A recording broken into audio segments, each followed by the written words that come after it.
Olá, aqui é professor Odilon José de Oliveira Neto, professor de Finanças da Universidade Federal de Uberlândia, do campus Pontal.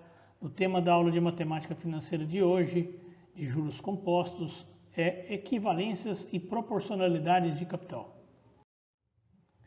Esse termo equivalência financeira, ele parte aí de um princípio básico da matemática financeira diante de um momento em que nós temos uma dívida composta de um ou mais pagamentos, ou mesmo um investimento composto de uma ou mais aplicações em determinada data, é equivalente, constituindo-se uma única taxa de juros na produção de resultados iguais em uma data comum. Então, há uma taxa de juros de 10%, um determinado capital gera uma remuneração X em juros em 3 meses.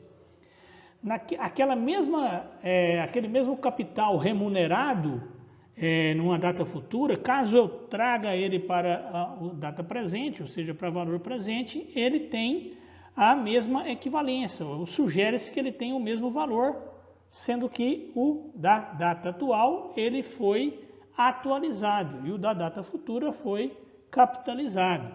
Vamos a alguns exemplos que vão deixar mais claro essa questão de equivalência de capitais a juros compostos. Nesse exemplo, José Maria tem uma dívida composta de 3 duplicatas, com vencimento 60, 90 e 150 dias. Cada uma com valor nominal de 2.800, 4.200 e 7.000 reais, respectivamente. Então, a primeira 2.800, a segunda 4.200 e a terceira 7.000.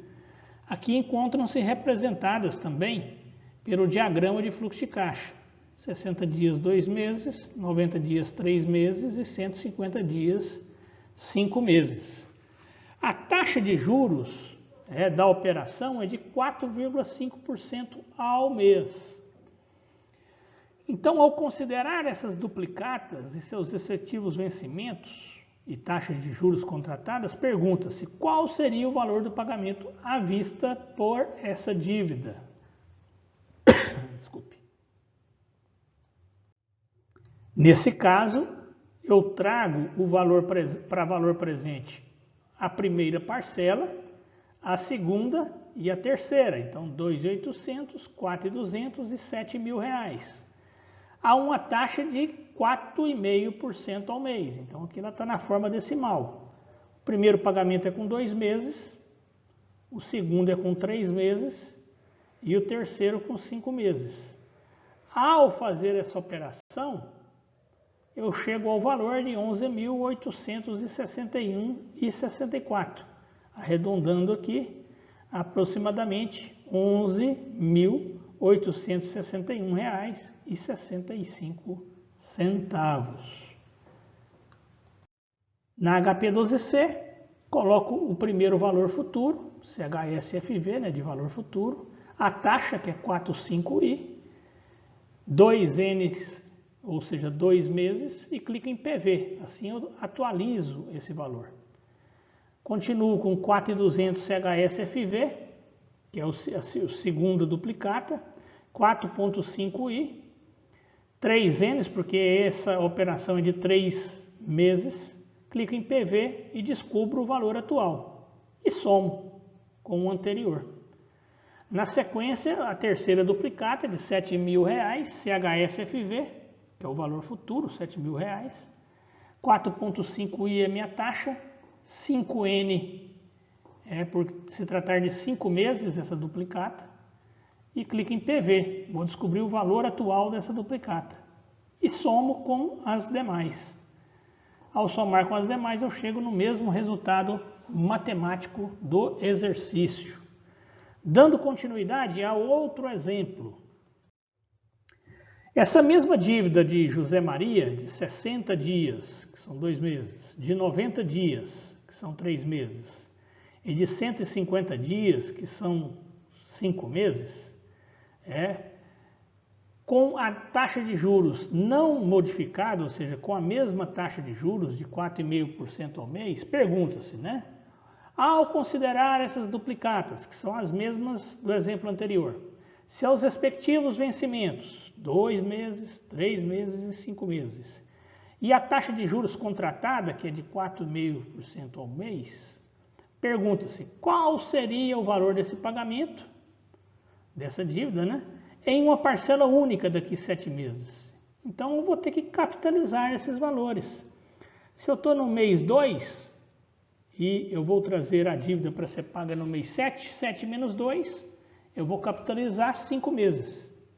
A segunda, 7 menos 3, eu vou capitalizar 4 meses esse valor. A terceira parcela, eu vou capitalizar 2 meses. 7 menos 5, faltam 2 meses. Então aqui eu vou trazer todos esses valores para valor futuro. Matematicamente é isso que eu faço.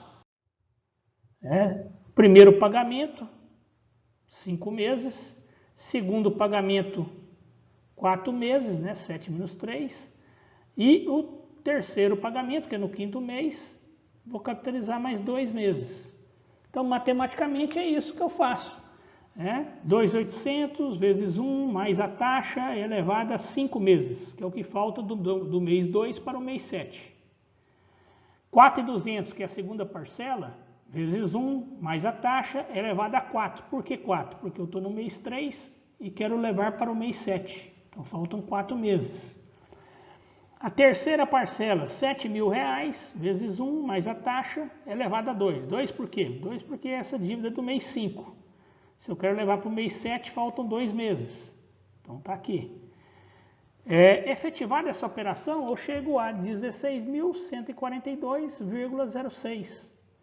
Bastaria, por exemplo, eu pegar o valor presente, né, daquele exemplo anterior e ter capitalizado 7 meses. Eu chegaria ao mesmo resultado. Então, se eu pego lá o primeiro exemplo, que eu tinha chegado a 11.861,64 de PV, ou seja, se eu fosse pagar à vista, né? Então, eu elevaria a 7 aqui, né, a minha composição de capitalização chegaria a esse mesmo valor. Aqui está da forma em que o exemplo foi dado. Aqui é uma outra operação possível. Na HP12C, bastaria eu pegar o valor presente, CHSPV 4.5i, 7N, né, que são 7 meses, e chegaria a esse valor. Aqui outra possibilidade, né, de execução da dívida. Então aqui eu tenho a mesma dívida. José Maria tem uma dívida composta de 2.800 que vence daqui 2 meses, 4.200 que vence daqui 3 meses e 7.000 que vence daqui 5 meses, com uma taxa de juros de 4,5%. Ao considerar essas 3 duplicatas, seus respectivos vencimentos e a taxa de juros contratados, que é 4,5%, pergunta-se, considerando a data atual, que é hoje, qual seria o valor de pagamento dessas dívidas caso a mesma fosse negociada em 2 parcelas iguais, uma com 6 meses e a outra com 7 meses. Então eu vou ter que trazer tudo isso para valor presente, que é a dívida original, já que eu estou considerando a data atual hoje. Então, vou trazer essa dívida de um lado para valor presente. E aqui eu vou ter que atualizar esses 2 valores do outro lado da operação. Então, vai ficar assim matematicamente. Tem uma dívida composta por 3 pagamentos, com 2 meses, 3 meses e 5 meses. E quero trocar por 2 pagamentos iguais, então x. O primeiro com 6 meses e o segundo com 7 meses.